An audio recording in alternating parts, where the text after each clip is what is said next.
जी welcome back नाज़रीन। Break पे जाने से पहले हमने आपको बताया था कि बात करेंगे इलेक्शन एक्ट में जो तरमीमी बिल लाया गया है उसके हवाले से सीनियर माहिर कानून है आबिद जुबैरी साहब ने हमें ज्वाइन किया है। बहुत शुक्रिया सर आपका आपके वक्त के लिए। सर एक फुली बैक्ड बिल है गवर्नमेंट की तरफ से, लेकिन एक प्राइवेट मेंबर बिल के तौर पर पेश किया गया, उसको कमेटी में ले जाया गया, खासी गर्मा गर्मी के दौरान भी उसको वहां से पास करवा लिया गया। ये बिल पर तो मैं आती हूँ, इस उजलत की वजह आपको क्या समझ में आती है? आपको लग रहा है कि वो जो एक विंडो है जब अदालतें जो है इस वक्त छुट्टी पर है उसको यूटिलाइज करने की कोशिश है? बिस्मिल्लाहिर्रहमानिर्रहीम। नहीं, इस तरह की बात नहीं। अदालतें छुट्टी के होती है इसका ये मतलब थोड़ी होता है कि कोर्ट्स बंद हो जाते हैं। और देखिए इसके अंदर जो उन्होंने क्लियर ऑर्डर पास किया था कि जो सीटें हैं वो 41 लोगों की, वो उन्होंने उनका हल्फिया बयान देना था। उसके बाद अगर उन्होंने पीटीआई को शमूलियत इख्तियार की तो उसके हिसाब से वो उनको नोटिफाई करना था इलेक्शन कमीशन को, और फिर उसके हिसाब से जो इनकी टोटल सीटें होंगी उसके हिसाब से फिर इनको उनकी रिजर्व सीट्स के ये हकदार होते।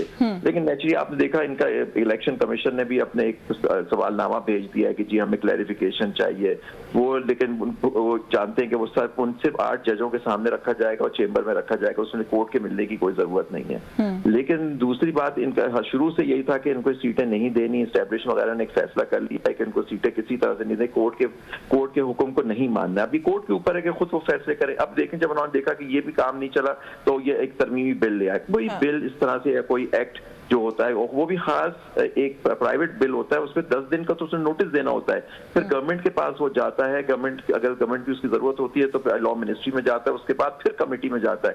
कल ही वो पेश हुआ है, आज कमेटी में चला गया। 10 दिन का वो टाइम क्या गया कि उन्होंने रूल्स को सस्पेंड किया या क्या किया ये नहीं पता मुझे।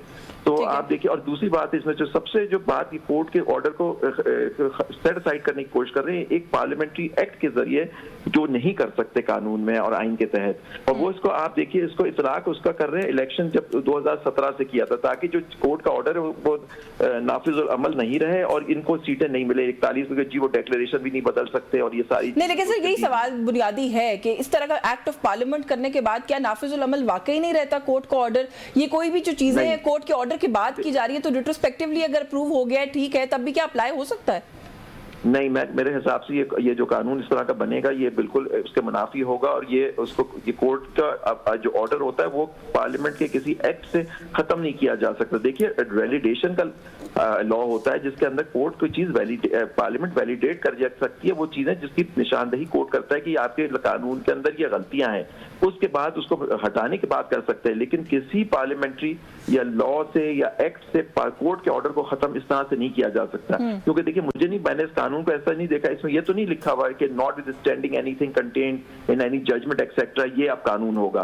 तो इस तरह से तो वो वैसे भी नॉन ऑब्स्टेंडिंग क्लॉज नहीं डालेंगे। मतलब इसको इस तरह से कोर्ट के ऑर्डर को खत्म करने की कोशिश की जाती है कि not standing any judgment of the court, order of the court, फिर भी ये लॉ प्रिवेल करेगा। लेकिन सर जो बात आप करें ना वो ठीक है, बिल्कुल इन सो मेनी वर्ड्स उसके अंदर नहीं कहा गया, लेकिन अगर आपने उस एक्ट को देखा है तो वो तो पूरे फैसले की एक स्पेसिफिक डिटेल के ऊपर जो है वो अमेंडमेंट लाई गई है कि तो इसका मतलब कोर्ट ये फौरन चैलेंज होगा या कोर्ट के अंदर कंटेम्प्ट डाली जाएगी। इस कोर्ट ये कानून नाफिज अगर ये पास भी कर देते हैं तो मैं नहीं समझता कि ये इसमें कामयाब होंगे अपने उसमें के इस जजमेंट को खत्म कर दें इस एक्ट ऑफ पार्लियामेंट से। लेकिन आप देखिए ये तो महाजराई की तरफ ये पूरी कोशिश कर रहे हैं किस तरह झगड़ा हो, महाजराई करें, अदालती हुक्म को ना माने। ये आर्टिकल 90 की ये आइन शिकनी की तरफ ये अब तुल गए हैं। मतलब कि इतना इस तरह के कोर्ट की अगर देखें हमारे यहाँ कोर्ट के ऑर्डर्स की पासदारी नहीं होगी, अमल नहीं होगा उसके ऊपर, तो फिर तो हम लोग एक बिल्कुल एक एनर्की की तरफ चले जाएंगे, इंतशार की तरफ चले जाएंगे, और हमारा क्या मुल्क इस चीज का मुतहम्मल हो सकता है?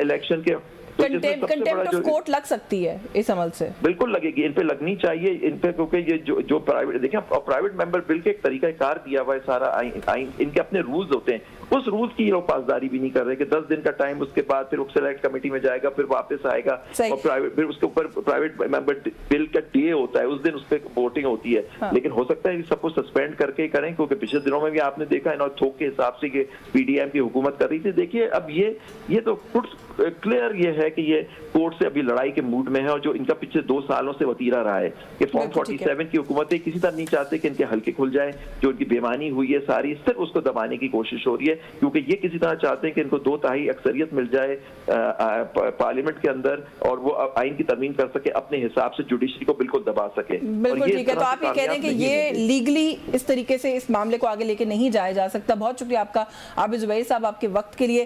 उन्होंने कहा कि कंटेम्प्ट ऑफ कोर्ट लग सकती है, लेकिन जो कल एजेंडा था नेशनल असेंबली की प्रोसीडिंग्स का, उसके अंदर जो कंटेम्प्ट ऑफ कोर्ट का ऑर्डिनेंस है उसको रिपील करना भी एजेंडे का पार्ट था। अभी शायद पेश नहीं हुआ है, लेकिन उसके ऊपर भी शायद हुकूमत साइमल्टेनियसली काम कर रही है। तो ऐसा लग रहा है कि ये किसी किस्म का टकराव जो है वो हो सकता है इस वक्त, जिस तरह की लेजिस्लेशन और जिस तरह की अमेंडमेंट्स सामने आ रही हैं उनके हवाले से। न्यूज़ टॉक से आज के लिए बस यही कुछ। यशमीन जमाल को इजाजत दीजिए।